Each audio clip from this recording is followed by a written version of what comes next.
Evariste Ndayishimiye yakomeje kugaragaza byinshi ku bigendanye n'ikibazo cy'umutekano mu karere k'ibiyaga bigari, aho ubwo yari ari mu nama y'amasengesho yo gusengera igihugu yibukije abarundi ko bagomba gusengera igihugu cy'u Rwanda, Repubulika ya Demokarasi ya Kongo n'ibindi bihugu biri mu karere k'ibiyaga bigari. Uyu muperezida uyobora African Union yakomeje kugaragaza neza ko zimwe mu mpamvu zikomeye zituma umugabane wa Afurika ukomeza kuba mubi ari zimwe mu mpamvu zituma ngo abantu badatera imbere. Yakomeje kugaragaza neza ko kandi ngo kimwe mu bintu bishobora kuba biri gutuma isi ndetse n'abantu bikomeza kwivanga cyane ngo ari uko ngo byaba ku ruhande rwa Afurika no mu bindi bihugu biri hirya no hino ku isi haraniwe kubaho kumvikana. Ni munyemerere ko tugaruke ku kiganiro cya Perezida Evariste Ndayishimiye, tunagaruke kandi kubiri kuvugwa neza ko hari ukutumvikana hagati y'igihugu cy'u Rwanda ndetse na Repubulika ya Demokarasi ya Kongo, bikaba byatumye Minisitiri w'Ububanyi n'Amahanga w'igihugu cy'u Rwanda Olivier Nduhungirehe ashobora kuba agiye guterana amagambo na Perezida w'igihugu cya Repubulika ya Demokarasi ya Kongo, uko byakomeje kugaragara mu bitangazamakuru bitandukanye. Kuri munsi reka tugaruke kuri ibi ngibi, namwe mwibuze kwibuka gukanda subscribe, like, comment and share kugira tubane no mu biganiro bitandukanye bya buri munsi. Dena kanyamuneza no munsi kubona dusubiye guteramana namwe turi imbere y'Imana kuri uyu munsi wa kane uhereza uku kwezi aruheshi, ukwezi twibukamwo vyinshi. Mbere mbonera akajya gushimira umunyamabanga mukuru w'umugambwe kuko yatwibukije ibitari bike uko iki gihe nico kuzirikana inzira turimwo kugira tuze turasuzuma aho tugejeje, tumenya umuvuduko tukwiye kugira n'uwo tutogira. Ni inyigisho nkoramutima zihanura umwe wese akimenya. Icivugo ni cya kindi ngo indongozi y'ukuri ntishobora gutorera umuti ibibazo vya bene gihugu. Mugira ibibazo vya bene gihugu ni ikibazo ubaza iyo uri ku kivi. Indongozi y'ukuri ni ukuvuga yuko iragendana nabo bene gihugu baba bari ku kivi, iyageze aho abaza ati aka nako ndakagire gute, urumva bari kumwe. Ni ushoboye rero niyo udatoye umuti mugasangira ico kibazo kavuga uti iki naje kirananiye reka nanje mbaze hejuru, reka mbaze uwundi yoba ndusha, ugahamagara n'uwundi agufasha. Urumva uri ndongozi si ukuvuga ko bishoboye byose, ushoboye kubitorera umuti. Hariho ivyo ikibazo washobora kubaza ntugitorera umuti, muga muragisangiye ugaca uvuga uti jewe rero ko zinanye n'abandi bakanura kurusha, reka numve ko tutotora umuti. Mbega weho urakwiye kuba ikibazo c'abandi? Urakwiye kuba ikibazo c'indongozi? Naho nyene kirazira kuba ikibazo c'indongozi wewe nyene. Rero nico gituma ibi vyigwa ni vyigwa bituma umwe wese yarahumirije akanura. Hariho umuntu abasinziriye ugasanga arashaka gukanura. Rero tuze turiga kutaba ikibazo. Mugabo wuze ubwenge aramenya icyo akora kugira ntabe ikibazo c'abandi. Umunyamabanga mukuru yavuze ati mwese muri ndongozi. Nta numwe ntagira uwuhirahira avuga ko atari ndongozi. Mwese aho muri mwebwe hinyegeje uburongozi, ahubwo uravugisha ukuri uti vyari vyarase komenya ko ndi umurongozi. Umunsi wamenye, mvuge nti umunsi wogundura umurongozi ari muri wewe ukamugundura, uwo munsi uzobukiza. Kubera hariho umuntu ategereza gutwara uyu umubiri. Abantu benshi rero agenda gutya mu kibiribiri gusa yigira, ntamenye yuko afise umuntu ariko abwira uyu muntu ati caha ngo tugire iki. Iyo rero utazi kuri ndongozi ntiwigera ubwira uyu muntu ngo igo tuje kurima.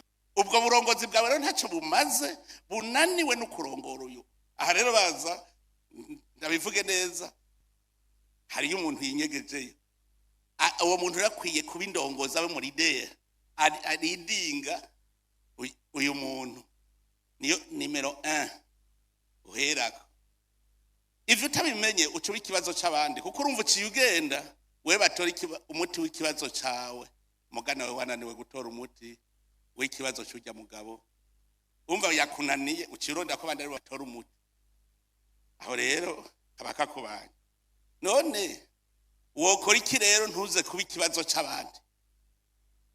Kuvuga yuko ubwa mbere utegerezwa gukora ukora uzi kuri kukorera wewe, kuri uburyarya ngaho gubeshe guri kurakora, kuko kubera ukinyegeza ujya ngo niwe ndongozi yanje, mugabo wewe utari kukorera wewe, oro wewe uribona.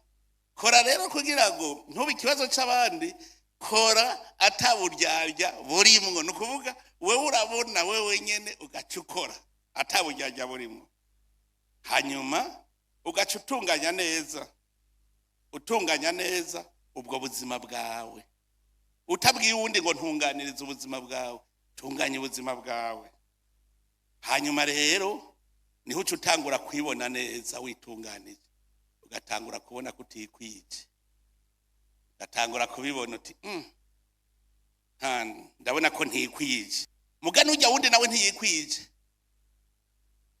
Jewe nk'ubu ndi umurimyi, mvuga ngo niko ntunganya ubuzima bwanje mu kurondera ivyo ndya, mugabo ngaca nsanga ntegerezwa kwambara. Muga hari uwundi mugabo nawe yariko akora impuzu, jeje mbona nti ko jewe rero nzi kurima, urya mugabo nawe arakeneye ibya, muga nanje ndakeneye impuzu. Ni hamwe rero cumenya ingene uzobana na mugenza.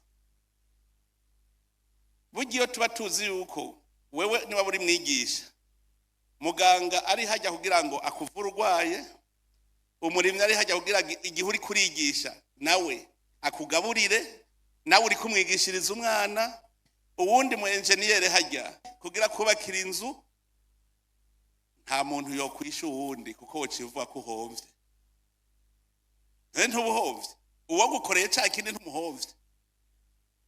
Urumva umuntu ubanza umubonemwo ko ari ikintu agira akugirire wewe kuko ntiwikwije.